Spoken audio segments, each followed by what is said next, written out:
Hello and welcome to another Naruto CCG Deck Profile review. Today I'm going to be reviewing my Ink OTK deck.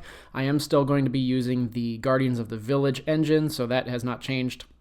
But I think I just made a couple of minor upgrades that will make the deck a little bit more consistent. So let's just get right into it. The first change is immediate. I am no longer running the 3 Kiba Keen Nose, and I am swapping them out for 3 Messenger Ninjas. As with every Lightning deck, their effect is during your mission phase, you can reveal the top 6 cards of your deck. If there are 1 or more Ninja cards with an entrance cost of 1 or less and a Lightning symbol, you can discard this Ninja. In that case, put one of them in play and return the rest and shuffle your deck. So this card is probably one of the best turn zeros for Lightning. I didn't run it before because I am a little stacked on my turn zeros.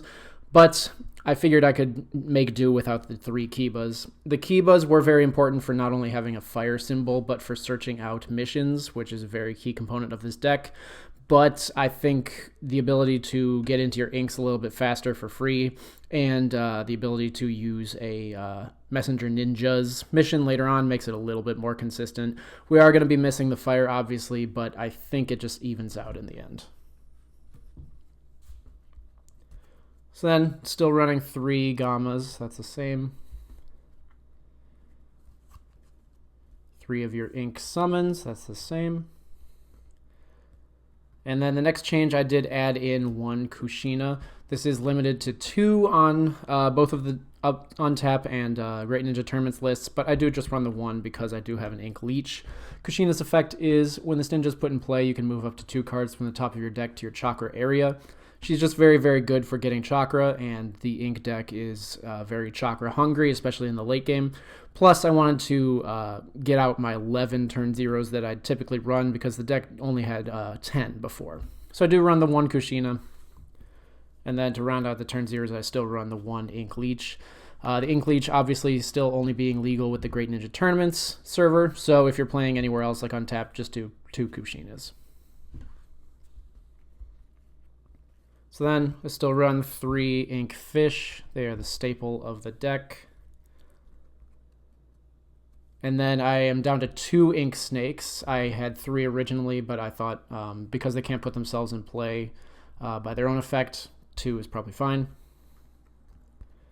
Same thing with 2 Ink Mouse. You search and filter through your deck enough. I don't think having 3 is that necessary, even though it is very key for chakra conservation. Still 2 Ink Lions, that's the same.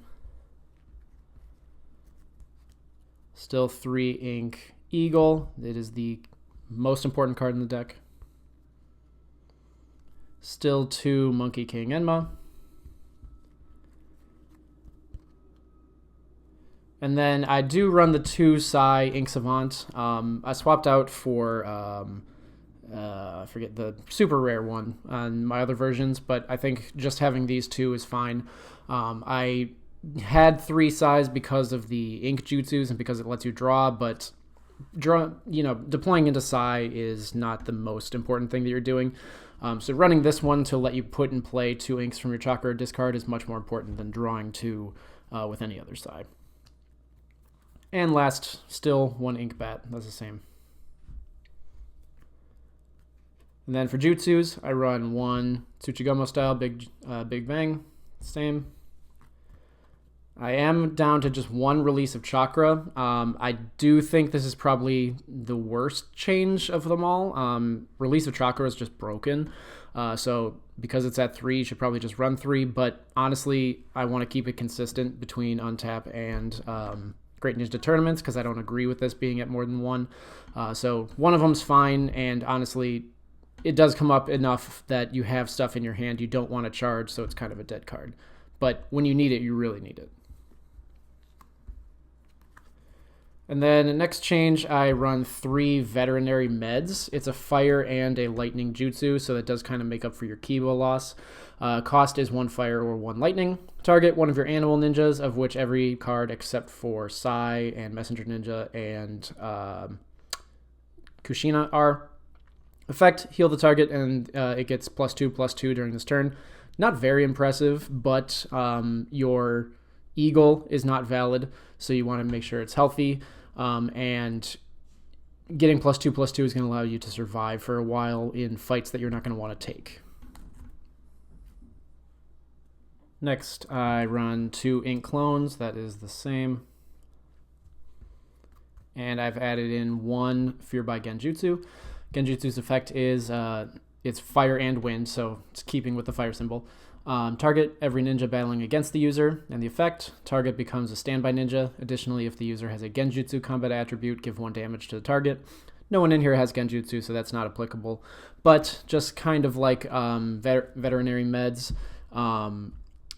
pushing away from standby is going to let you survive for longer, and also is going to let you win battle rewards that you might need in the very end of the game if you've kind of exhausted all of your chakra and strategies. So one of these, best jutsu in the entire game. On to missions. I have taken out the 2 Dango, so those are completely gone. I still have the 3 Inuzuka Clan, most important mission in the game, or for this deck. And then I have 2 Recollection. It's a lightning mission, turn 1 with 1 hand cost. And the effect is exchange all the cards in your hand with the same amount of cards from the bottom of your deck, then draw 1 card. So kind of like, just like Drifting Clouds, except it's from the bottom and it doesn't let you shuffle, which makes it a little bit worse. But you still get the draw, so same as Dango, you're going to get 1 draw from it. Plus you're going to be able to see a lot more cards, which again makes up for the Kiba being gone because you're going to be able to look at the next 5, presumably, just like Kiba, to kind of look for Inuzuka Clan, look for your Guardians of the Village and stuff like that. I still have 2 Sync Dance. That's the same. You need it to search out your Eagle if you don't have it, or maybe Enma. And then next change is 2 Messenger Ninjas, like I was mentioning with Messenger Ninja in the turn 0 ninjas. It's a turn 2 with 1 hand cost mission. Its effect is if you have 1 or more Messenger ninja cards in your discard pile, draw 3 cards. Very, very good. This deck is going to have a lot of graveyard, what with cycling through your deck a lot, using cards as chakra. So they're going to be in your discard pile most likely, and you're going to be able to draw 3. The deck kind of had a draw problem on the early stages. If you didn't have your fish, you didn't have your Guardians of the Village, there kind of wasn't any draw potential. So I figured 2 Messenger Ninjas would kind of make that a little bit faster. And then pretty much the same towards the end. 3 Guardians of the Village, that's your draw engine for the late game. And then I removed 2 of the Succeeded Will of Fire and kept in 2 Exaggeration. So that is the complete and updated deck. Let me know if you have tried any of the versions of this deck. Let me know if you want to try this version. I really love my OTK inks. Ink is my favorite archetype in this entire game. So let me know. There's definitely different ways to do this, and this is just, the next step. There's probably going to be another one later down the road. So anyway, let me know anything that you want to see, any reviews that you want, and if you are enjoying the content, please like and subscribe so you can see more content like this. Bye.